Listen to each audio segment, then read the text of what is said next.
Hi, beautiful friends. As I promised, I'm going to do a vlog now on Kalp, Yarasi, which is Heartbreak, another summer show released in Turkey about 6 weeks ago. I'm really loving it, just like I'm loving Art&Poems, which is an island tale. So let's talk about Kalp Yarasi, which means heart break. And it's a story about two individuals, a Ferit Sancak-Zade, who is from a very renowned family in an ancient city of Antakya, and a lovely young girl called Aisha, who lives in Istanbul. Now, Aisha has not known her parents since she was little, so she lost her mum when she was young, and she doesn't know who her father is. I don't know if I've got that right or not, but for all you know, he may have also passed away. But she learns to grow up on her own. She was living in foster care. However, once she was of age, she finds herself a job, and she's rents a lovely little unit, and she's always been able to stand on her own feet and not rely on anyone else. She's got a heart of gold. She's a beautiful person. She loves animals, so that's her greatest trait, is her love for the local cats. So she's always got them in mind. She always goes out and feeds them and gives them water.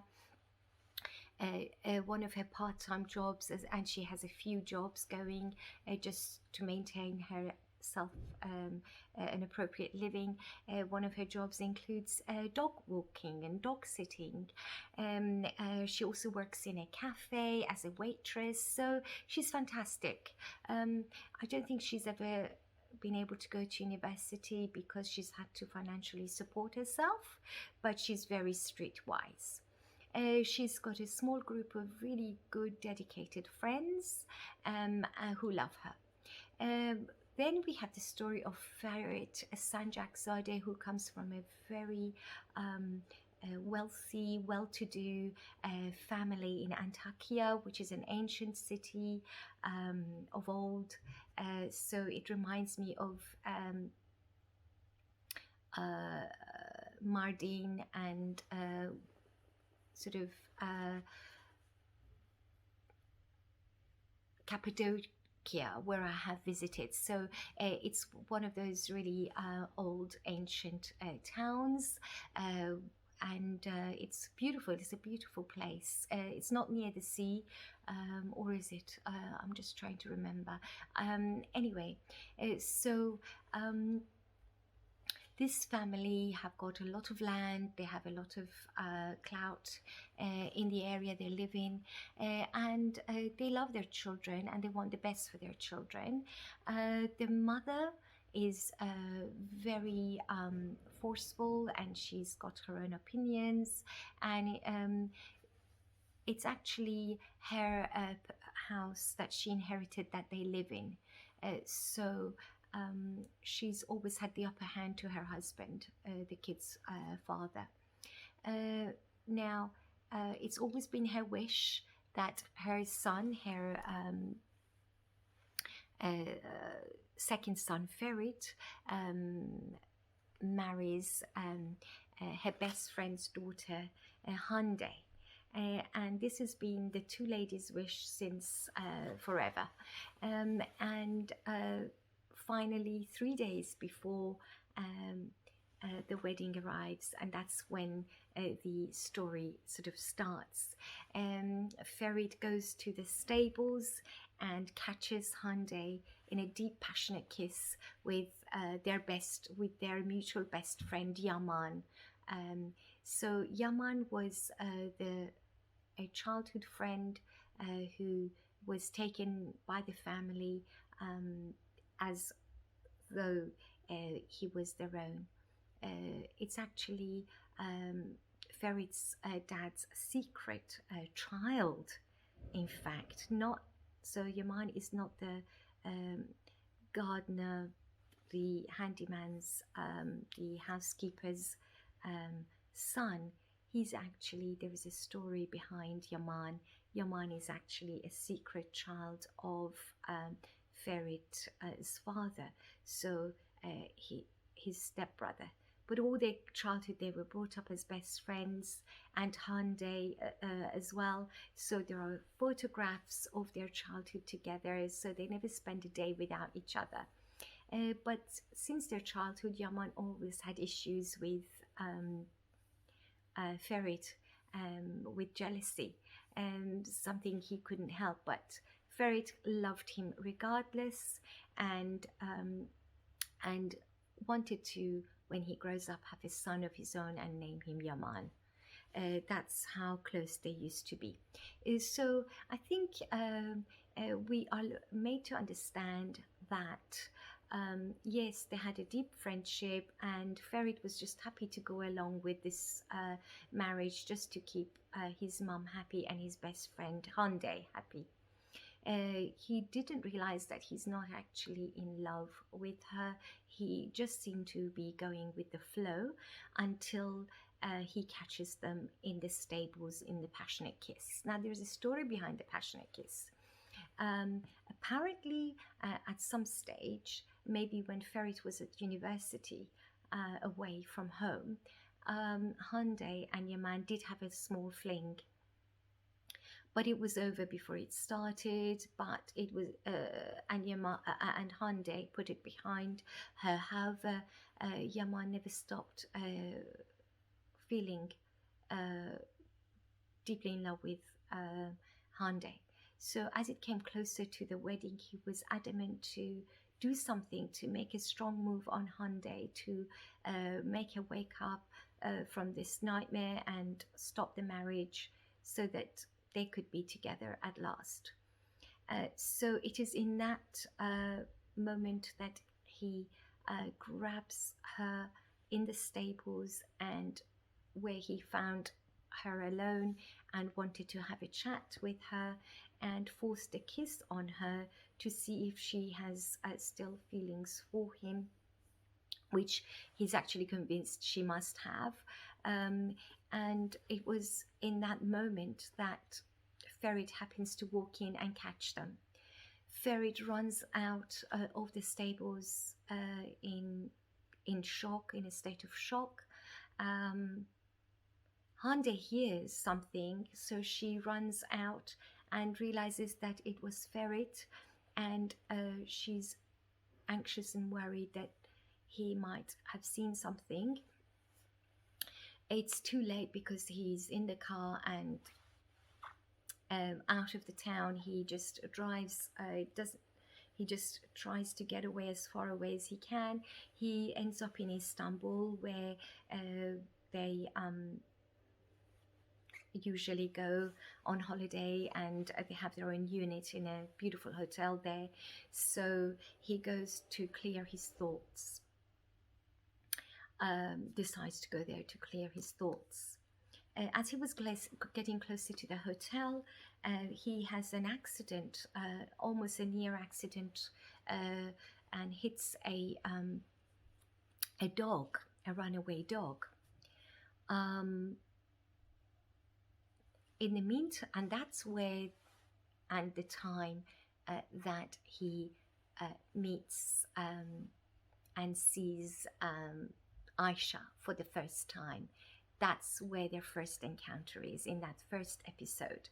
So that morning, Aisha was walking 3 dogs for someone that she does every day, and sees a runaway dog, and sees that a car just opens the door and throws out this beautiful, gorgeous dog into the street. So she witnesses that it's obviously been abandoned, and tries to go toward the dog to stroke it and maybe take it to the local vet, etc., or to the RSPCA, what have you, when Ferit jumps over the red light or just stops just before the red lights and hits this poor little dog. The dog sort of is lying on the ground, but nothing really has happened yet. It hasn't broken anything. Ferret thinks it's her dog, so he apologizes. He's really sorry about the dog and offers to take them all to the vet, to the nearest vet, if she knows of any. Yes, of course she does. So she takes him to the nearest vet. And she realizes that this is such a genuine and such a nice guy. What a lovely guy. And he's so sorry. And, you know, they just strike a great first impression on each other. And yeah, so she says, look, thank you for your help, you didn't have to, you're so sweet, you know. And they leave the dog at the vet, so that it can have a good check over, x-rays, etc. And she says, look, where are you staying, you know, what's your name? They exchange names. And she says, look, I work at the local cafe. He says, well, I'm staying at the hotel nearby. So she says, look, why don't you pop in, for I'll buy you coffee for your help, you know, for taking her and the dogs to the vet, etc. So he agrees, and he gives her his card as well. They exchange contacts, and they go off. So he goes, settles in the hotel, and decides to go for a late night coffee, stops at her coffee shop, which happens to be right around the corner from the hotel. Well, they end up chatting till way past her shift and midnight, and he actually offers to help her by cleaning the floor, washing the floor, and cleaning up and clearing up. Even more reason for her to enjoy their wonderful friendship, you know. So neither of them are in a rush to go anywhere. Ferret helps her and then gives her a lift home, and that's really where their friendship starts. During this wonderful conversation they had that night, he learns that her dream is to have her either her own cafe, and or her animal sort of shelter, or both. That's her dream. Her dream is to earn enough money to do that. And she finds out what he has been running away from that day is from a marriage which is obviously riddled with lies and betrayal. She learns from him that she sees her fiance to be wife in 3 days kissing his best friend. So she says, well, you know what you can do? You can just go back hand in hand with a new woman, and that will close that chapter. They will stop wanting you to marry Hyundai. He goes to his hotel and has a good think about this idea, and doesn't sleep at all that night, doesn't sleep a wink, and comes up with the idea to propose a false marriage to Aisha, to take her to Antakya, so that they could be there on a contractual marriage for 6 months, to turn up on the wedding day. So instead of marrying Hyundai, he would marry Aisha. And at the end of it, she will be paid whatever money she wants to set up this new life of hers. So he goes early in the morning with this proposal, knocks on her door. She says, what do you take me for? What kind of a person do you think I am? No way, and shuts the door on his face. And there he goes. He goes back to the hotel thinking, oh, well, he needs another plan to get out of this arranged marriage. In the meantime, she has a best friend, a guy, just a mutual friendship, who is actually deeply in love with her, but she has never given him any hope. However, he's just madly in love. Anyway, that night when she was walking home from the cafe, she's attacked by a couple of men who get out of their Porsche, their fast speed car, having a bet that they will, the first girl they see, they do a dare that they'll come out of the car and kiss that girl. So this it is on this deal that they get out to and they attack her. This boy comes along and sees this and tries to um, help her. One of the boys draws a pocket knife out, and as they get wrapped up in a fight, he accidentally hits this other guy with his own knife, and he's on the floor. The police arrive at this point and arrest Aisha's friend. Aisha begs him not to arrest him, says, look, this was in self-defense. He was only defending me. It's not his fault. Anyway, they put him into jail because they don't have any money. They can't afford lawyers. And the guy that was stabbed actually dies.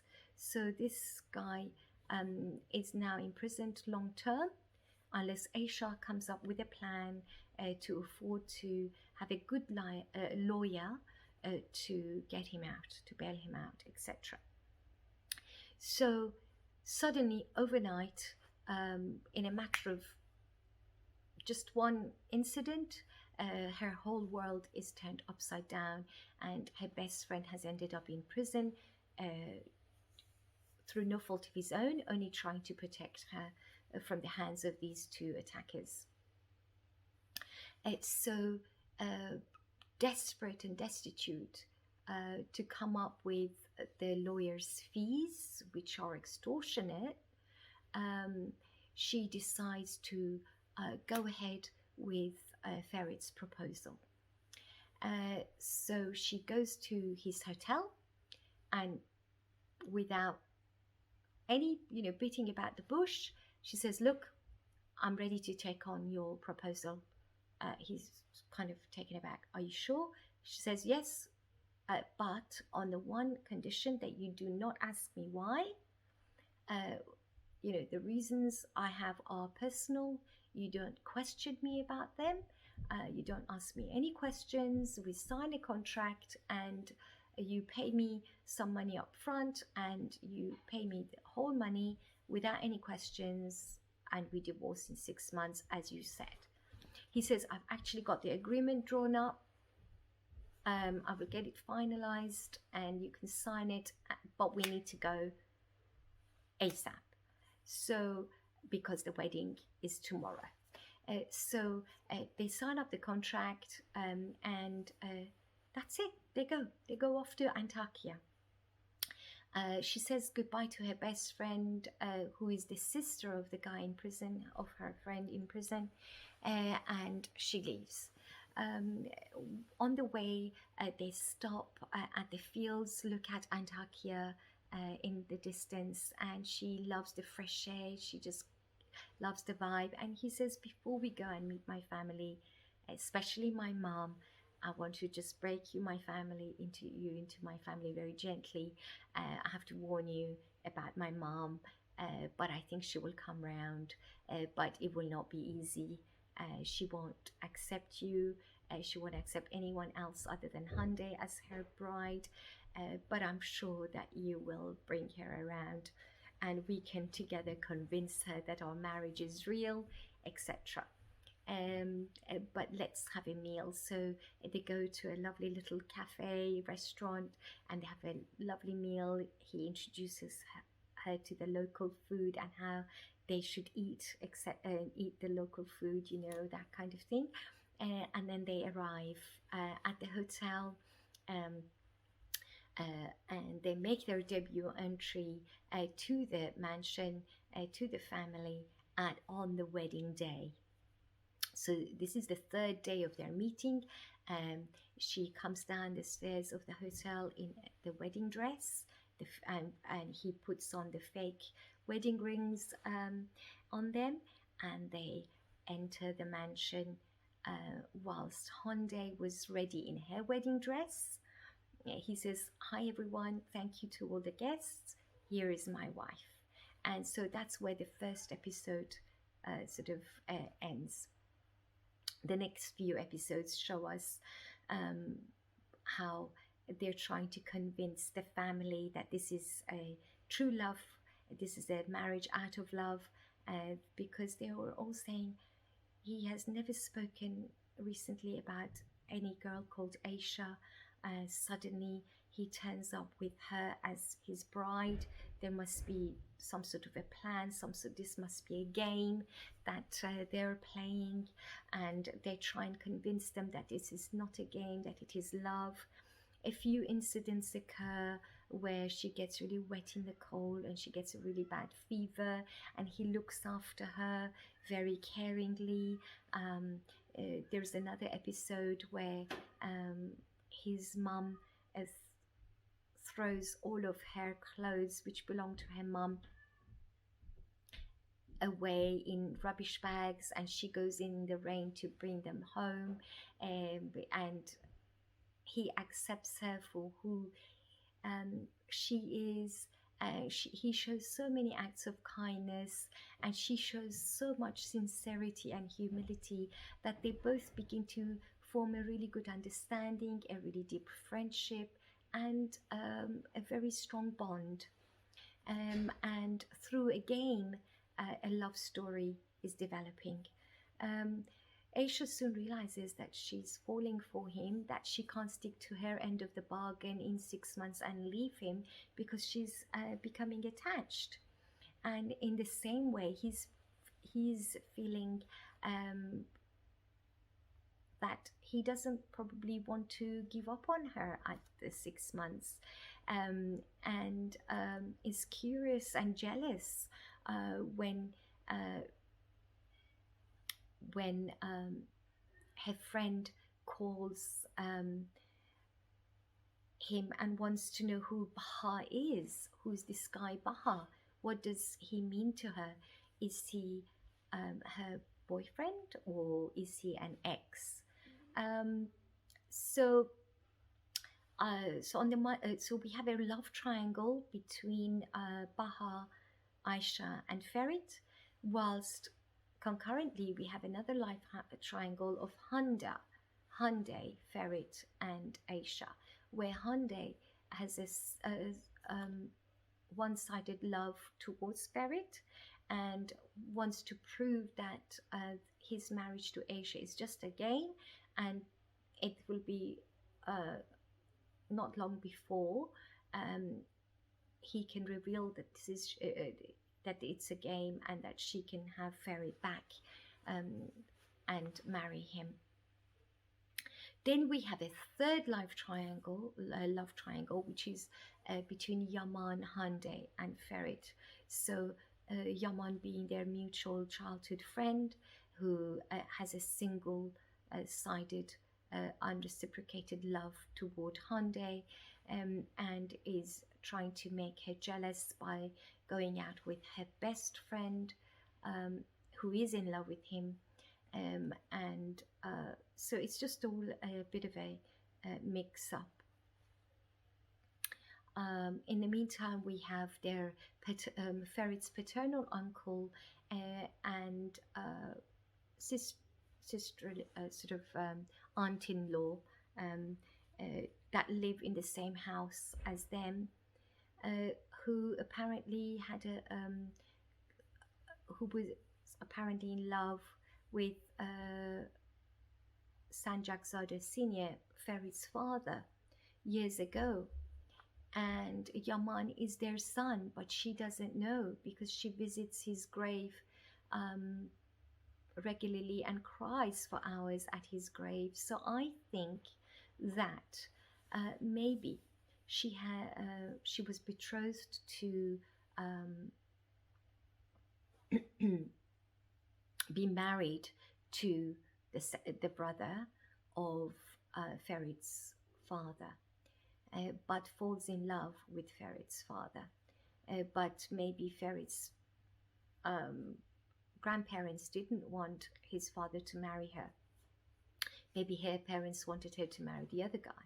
So, but she gets pregnant from him, and during birth, they pretend that the child is dead and bury the child, but maybe Ferit's father, who knew the child belongs to him, takes the child away, gives it to the housekeeper, and says, "You look, you pretend that this is your child, this is your baby, and I will pay for its upbringing. Please look after this baby. It's my baby, but no one has to know." So I think there is a story there that will eventually come to light. But this sister-in-law, who is auntie to Ferit, who is Ferit's uncle's wife, who is Yaman's real mother, um, is a very beautiful person. She's a loving person. She happens to be the only friend that Aisha makes in this house of Ferit's family, and is genuinely concerned for Aisha's well-being. And she's someone Aisha finally confides in and admits that that her marriage to Ferit is a game, that but uh, she doesn't need to explain. The aunt already can see that Ferit and Aisha have a genuine bond developing, and so she's the one person that is a kind of a companion and a confidant for Aisha. So anyway, it's a lovely story, and I hope that you've been watching it. If not, it is also available with English subtitles, and have a look at it. Let me know what you think.